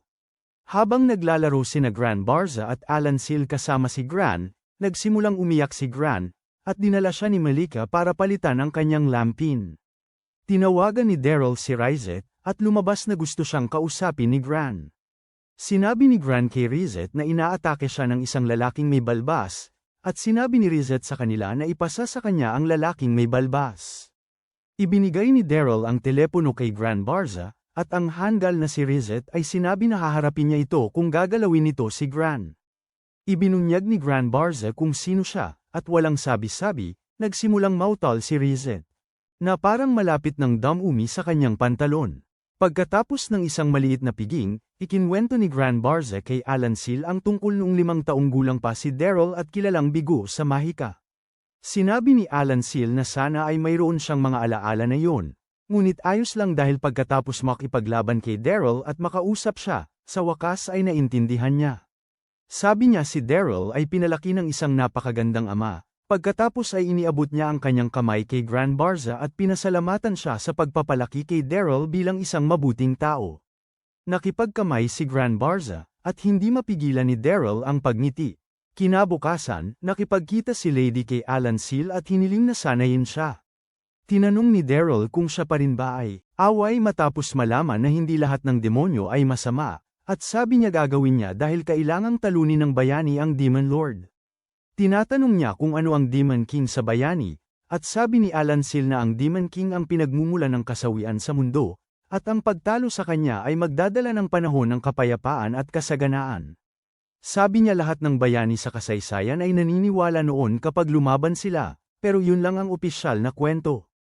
Sabi niya ang iniisip ng Center Guild ay ang Demon King ang may pinakamalaking karunungan at kapangyarihan sa mundo, at ang pagtalo sa kanya ay nagbibigay sa kanila ng pagkakataong nakawin ito para ang sangkatauhan ay maging mas dakilang lahi. Tanong ni Daryl kung saan nila ibinabase yun, at sabi ni Alan Seal na sa tingin niya. Naniniwala ang Center Guild na dating nagbigay ang haring demonyo ng mahika sa mga demonyo, at inakala nilang makakakuha sila ng mahika sa pamamagitan ng pagtalo sa kanya. Iniisip ni Daryl ang kakatwang ideya na tanungin mismo ang hari, at sinabi ni Lady na parang buhay pa rin ang maalamat na haring demonyo. Sinabi ni Daryl sa kanya na ang haring demonyo pa rin ang unang haring demonyo, at mula nang maupo si Gran Barza, walang pagbabago. Sinabi ni Alan Seal kay Lady na pwede siyang umatras sa hamon kung gusto niya. Dahil nababalot ng kasakiman ng tao ang laban, alam nating lahat na para pigilan siyang mapahamak sa haring demonyo. Nagtanong si Lady kung magpapatuloy ang laban kung umalis siya, at sinasabi nila sa kanya na mangyayari yun. Sabi niya patuloy siyang lalaban kung yun ang mangyayari, at kapag nakita na niya ang lahat sa sarili niyang mga mata, mahahanap niya ang kanyang sagot. Kumakatok si Fitbitten sa pintuan ni Daryl kasama ang mga Monero sa likuran niya. Sinabi niya kay Daryl na ang Mithril, ang minahan ay inaatake ng isang halimaw, at kailangan nila ng agarang reinforcement. Inutusan ni Daryl si Gashita na magtipo ng isang pulutong at sumunod sa kanila. Ite-teleport ni Zebiantes sila sa minahan, at pagdating nila doon, nakasalubong nila ang isang malaking dragon. Pagkatapos lumapag, nakatanggap sila ng ulat na ang mga kumakatok ay nasa loob pa rin ng minahan, at sumugod si Daryl para iligtas sila. Sinasabi ni Gran Barza kay ang iba para subukang pigilan ang halimaw. Si Daryl ay sumugod para iligtas ang mga kumakatok na may Alan Seal na sumusunod sa kanya. Patuloy na pinapasabog ng dragon ang lahat, at si Satem na walang nagagawa ay nagtataka kung paano nila mapapabagsak ang ganoong kalaking nilalang. Sinabi ni Lady sa kanya na hindi nila ito susubukang supulan, hahampasin lang nila ito sa lupa. Sinuugod nila ang dragon, at sinubukan ni Sisha na tagyusin ito gamit ang kanyang sibat, pero hindi man lang niya ito magasgasan. Pinaputok ni Lady ang kanyang Skyren, at kumpara sa mga apoy ng dragon, ang kanyang apoy ay parang posporo lamang. Sinubukan ng dragon na ihampas siya sa lupa, pero nailigtas siya ni Zebiantes at ibinaba siya. Malapit kay Sisha, nang makita kung nasaan sila, nagbuga ang dragon ng malaking apoy sa kanila, at sumugod si Satem para protektahan sila, pero napaso siya. Nakita ni Gran Barza kung gaano sila walang silbi, kaya sumugod siya at kinontrol ang apoy gamit ang kanyang mahika. Tinanong niya ang mahiwagang halimaw ng apoy, si Salamandra, kung gusto nilang subukan kung kaninong apoy ang mas malakas. Naabot ni Daryl ang mga panuktok, at nang malapit na niyang ilabas ang mga ito, lumitaw si Salamander sa itaas nila. Nagdesisyon sina Daryl at Alan Sil na harapin muna ang halimaw, at sabay silang sumugod dito at pinaputok ang kanilang nakakatakot na Skyrend ng Emperador. Inabot ni Daryl ang kamay niya sa halimaw, at ilang sandali pa, ibinababa nito ang ulo nito patungo sa kanyang kamay bago lumipad paalis. Pagkaalis ni Salamandra, sinabi ni Lady kay Daryl na nakaramdam siya ng parang pagkamuhi na nagmumula dito. Si Gran Barza ay pumunta sa kaharian ng demonyo at isinama ang kanilang Uber. Ang iba ay sumagip sa mga taga-tuktok, at ang maliliit na lalaki ay tuwang-tuwa, naglalambing sa kanya. Ang gashida at ang kanyang tinipong pulutong ay dumating na may dalang mga gamit, at pagkatapos noon, sinabihan sila na may problema. Narinig ni Daryl na isa sa mga manggagawa ng guild ay nawawala, at dahil sila ay samilong sa minahan, nag-alok ang mga taga-tuktok na maghanap kasama si Daryl. Si Gran Barza ay dumating sa kaharian ng demonyo at nakipagkita kay Bash Barza. Nagtanong siya, diretso kung pumasok si Bash Barza sa silid ng mga lihim. Nagmaang-maangan si Bash Barza ng bahagya, pero biglang pinukpok ng kanyang ama ang pader, at biglang sagot ni Bash Barza na naaalala niya lahat ng itinuro sa kanya ng kanyang ama. Ang silid ng mga lihim ay isang tagong silid sa loob ng kastilyo ng Haring Demonyo kung saan nakaimbak ang bawat sumpa na ginawa mula pa noong unang panahon.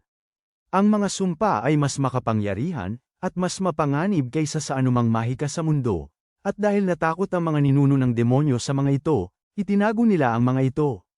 Isa sa mga sumpang yun ang nagpapahintulot sa iyo na pilitin ang isang mahiwagang hayop na maglingkod sa isang Panginoon.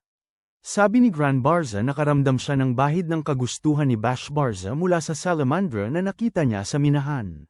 Tinanong ni Bash Barza kung tapos na sila doon, sinasabi na mayroon siyang importanteng gawain. Muling ikinumpara ni Gran Barza si Bash Barza kay Daryl, at nawala ng kontrol ang mapagmataas na impostor.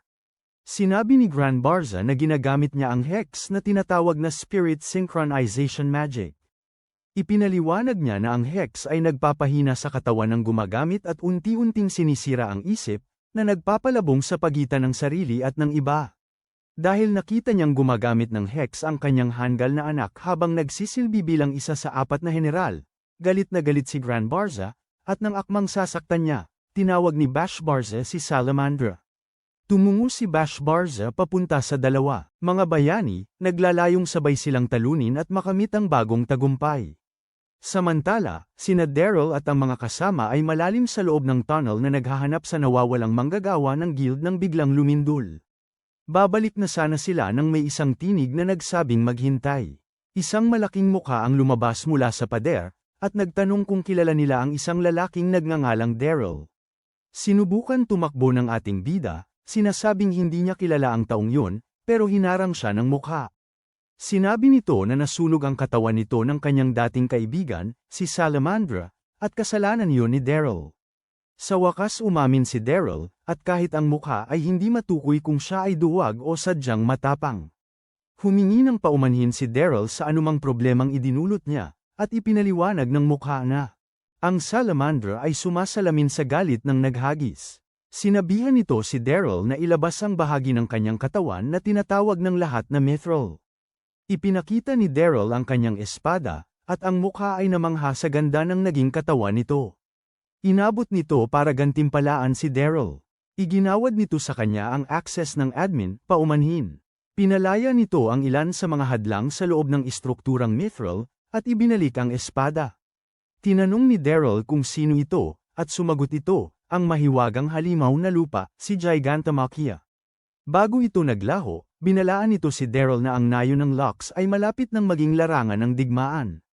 Natagpuan nila ang mangmang na trabahador, at pagkatapos yun, nakatanggap si Daryl ng tawag mula kay Gran Barza, Sinasabing si Bash Barza ang kumokontrol kay Salamandra. Sabi niya gumagamit si Bash Barza ng mga hex at planong patayin ang mga bayani at ang kanilang grupo. Sabi ni Daryl, ang totoong target ni Bash Barza ay siya, at maaaring puntahan pa niya ang baryo ng Locks.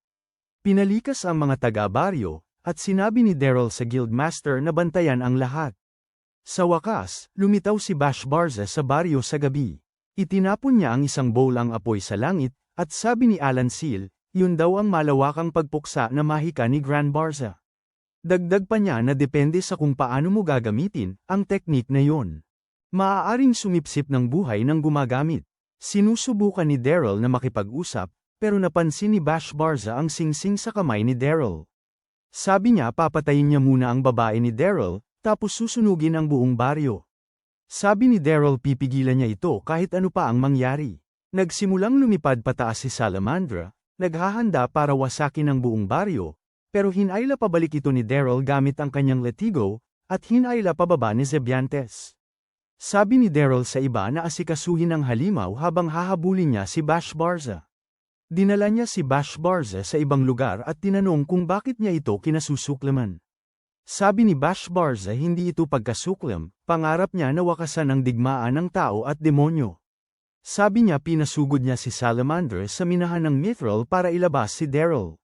Gusto niyang alisin ang ahas muna, Daryl. Ang traidor pagkatapos, harapin ang mga bayani at ang buong sangkatauhan, higaitan ng kanyang ama, at maging general ng Transcendent Tempest, ang pinakamalakas sa kanila. Inilunsad niya ang unang atake kay Daryl, at hiniwa ito ni Daryl. Patuloy na sinasangga ni Daryl ang mga sumunod na atake, at pagkatapos ng isang sunod-sunod na atake, pinuri niya si Bash Barza at sinabing sana siya na lang ang naging mata nito. Susubukan sanang tamaan ni Bash Barza ang ulo ni Daryl sa malapitan, pero nagpakawala si Daryl ng nakakatakot na Emperor Skyrend at naitulak siya pabalik. Napilitan si Bash Barza na ilabas ang kanyang pinakatatagong alas, ang planado niyang gamitin para talunin ang mga bayani. Naglabas si Satem ng 5 patong na hadlang para ikulong sila, at ang dragon, upang hindi ito makaatake mula sa himpapawid. Idiniin ni Gashida ang panga ng dragon gamit ang kanyang mga palaso, at sa unang pagkakataon, naglaban ang mga demonyo at tao bilang isa, kasama sina Grand Barza at Alan Seal na sumali sa laban kontra kay Salamandra. Habang tinatangka ni Salamandra na sila'y pasabugin, pinaputok ni Alan Seal ang kidlat na adamantina para wasakin ang ulo nito mula sa ibaba, at umaatake si Grand Barza mula sa ilalim gamit ang nagliliyab na layunin ng walang katapusang hiyawan, sinusunog si Salamandra. Nagbago ng anyo si Bash Barza, saka sumisid ulit at sinimulang pukpukin si Daryl, tinatawag siyang isang hanggal na walang kakayahan na gumamit ng mahika. Patuloy siyang humahampas, ibinubuhos ang lahat ng kanyang galit sa bawat tama. Hinaharang ni Daryl lahat at sinusubukang pakiusapan siya, pero patuloy pa rin si Bash Barza, sunod-sunod ang atake para mapalaki ang kanyang ego. Nag-iipon siya ng nagliliyab na layunin ng walang katapusang hiyaw ng paghihirap, at sa sandaling makita ito ni Daryl, alam niyang kailangan niya itong pigilan. Bumagsak si Salamandra habang natupok ito ng atake ni Grand Barza. Lahat ay napatingin kay Daryl at Bash Barza habang dalawang malalaking apoy ang nagliliyab sa kalangitan. Ginagamit ni Daryl ang kanyang sariling apoy para daanan si Bash Barza at ang nagliliyab na layuning yun ng walang katapusang hiyaw ng paghihirap, na nagdulot ng isang maliit na pagsabog na sumire sa buong lugar. Pero, laking gulat ni Daryl, ang sumpa ni Bash Barza ay nagpatuloy, at tuluyan siyang nagbagong anyo sa isang halimaw. Tinalo ni Bash Barza si Daryl, parang isang punching bag, na nagdadala kay Daryl sa mga alaala ni Bash Barza. Ngayong mas malala na ang sumpa, kumakalat ang pagkakapareho ni Bash Barza, at nararamdaman ni Daryl ang mga alaala niya.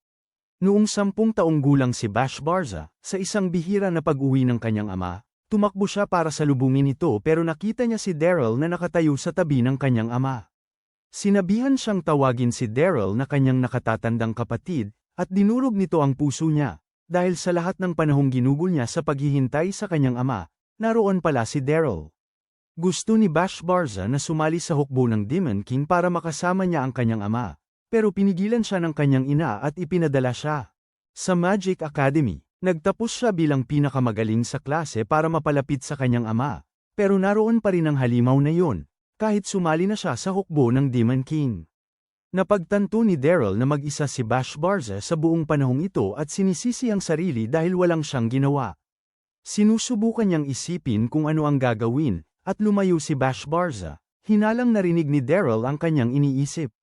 Sinabi niya kay Daryl na huwag siyang kawan, at napansin nilang pareho na naririnig nila ang isipan ng isa't isa. Sumugod si Daryl, at nang hawakan ni Bash Barza ang kanyang espada, sinabi ni Daryl sa kanya na ang kanyang ama ay laging nag-aalala sa kanya.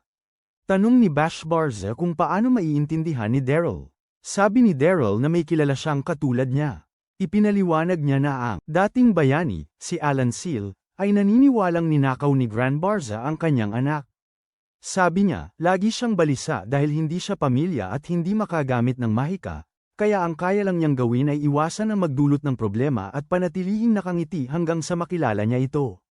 Sabi niya kay Gran Barza na nagkaroon lang siya ng pamilya nang makilala niya ito, kaya huwag sabihing walang halaga ang buhay niya.